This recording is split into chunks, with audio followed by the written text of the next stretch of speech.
দর্শক স্বাগত জানাচ্ছি সময় টেলিভিশনের নিয়মিত ঈদ আড্ডায়। আজ সঙ্গে রয়েছে আমি মোহিত আল হাসান।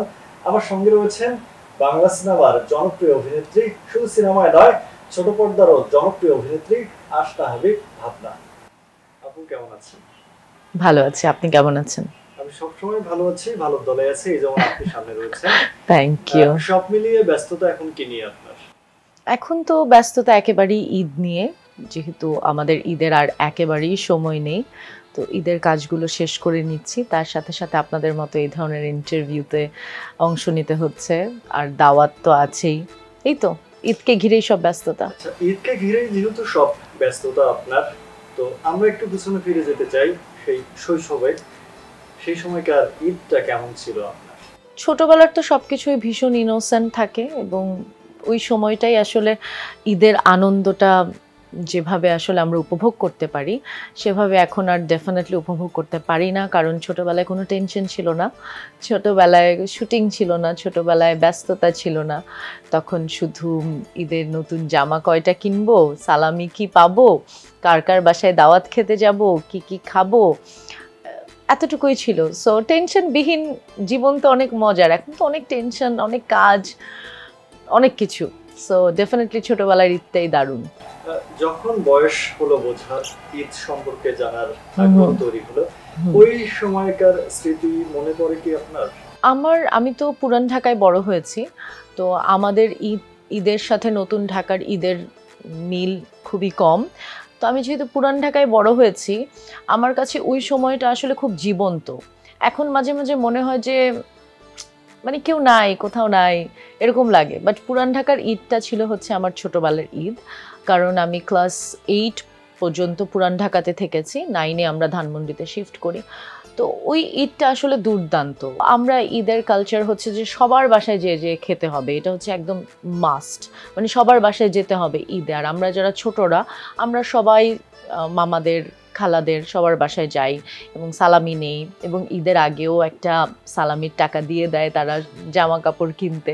সো অনেক রেয়াজ আছে পুরান ঢাকায়। তো পুরান ঢাকা আসলে জমজমাট থাকে সবসময়, আপনারা সবাই জানেন।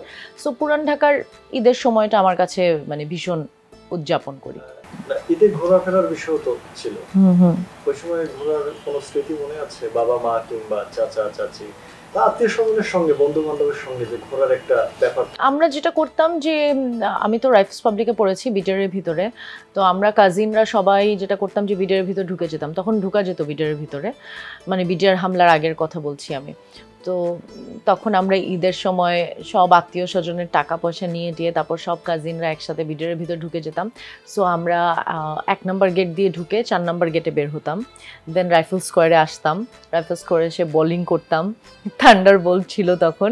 সো বোলিং করতাম অ্যান্ড এই তো খাওয়া দাওয়া, সবাই, সব কাজিনসরা, ফ্রেন্ডরা একসাথে কোনো রেস্টুরেন্টে বসে সবার টাকা এক করা, যে এখন বিল দিতে পারবো সবাই একসাথে। সো এইটা খুব মজার ছিল।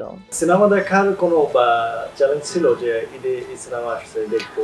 আমি ঈদে কোনো সিনেমা আসছে, কারণ আমরা যখন বড় হচ্ছিলাম তখন আসলে সিনেমা অত মানে কেউ যেত না সিনেমা হলে, মানে এই প্রথাটা ছিল না। বাট আমার প্রথম আমি সিনেমা দেখেছি when I was in school. কোন ক্লাসে হবে আমার মনে নেই, বাট আমি স্কুলে পড়তাম। আমার ফার্স্ট সিনেমা আমি হলে দেখেছি হচ্ছে মনপুরা। সো আমার আম্মু আব্বু সবাই একসাথে, আমরা 2 বোন। তো আব্বু আমাদেরকে প্রথম হলে নিয়ে গেল, মনপুরা সিনেমা দেখেছিলাম, তখন আমি স্কুলে পড়তাম।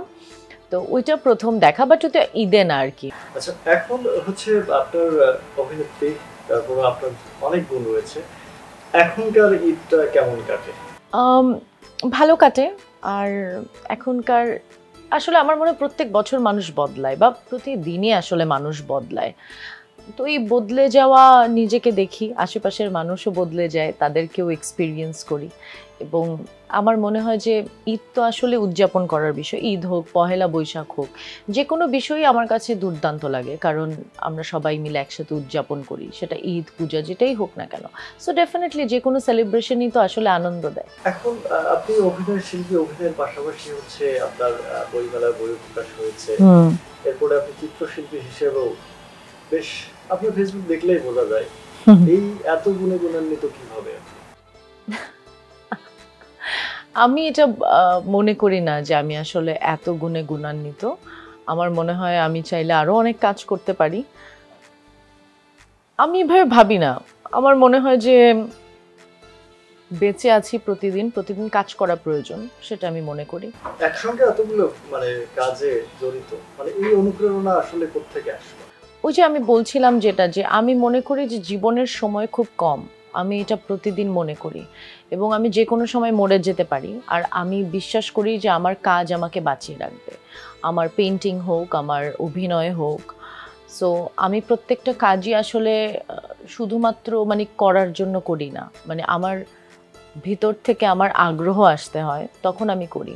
সো আমার যা করতে ইচ্ছা করে সেটা আমি করি। আমার কাকের ছবি আঁকতে ইচ্ছে করে, আমি ছবি আঁকি। এবং আপনি বিলিভ করবেন না, এখন কাককে অনেকে ভালোবাসে এবং এখন আমার কাছ থেকে কাকের ছবিও মানুষ কিনে। আমি যেখানেই যাই মানুষ জিজ্ঞেস করে আপনার কাকরা কেমন আছে। সো আমি মনে করি যে একটু একটু করে কিন্তু চেঞ্জ আনা যায় এবং এটা শিল্পীদেরই কাজ। কাকের ছবি আঁকা নিয়ে যদি একটু জানতে চাই, পিছনের ঘটনাটা কি ছিল আসলে? ঘটনা হচ্ছে, আমার টেরেসে অনেক কাক আসে এবং তারা আমার বাসায় খাওয়া দাওয়া করে এবং আমি কাককে খুব পছন্দ করি। ছোটবেলা থেকে কাক আমার খুব পছন্দের পাখি।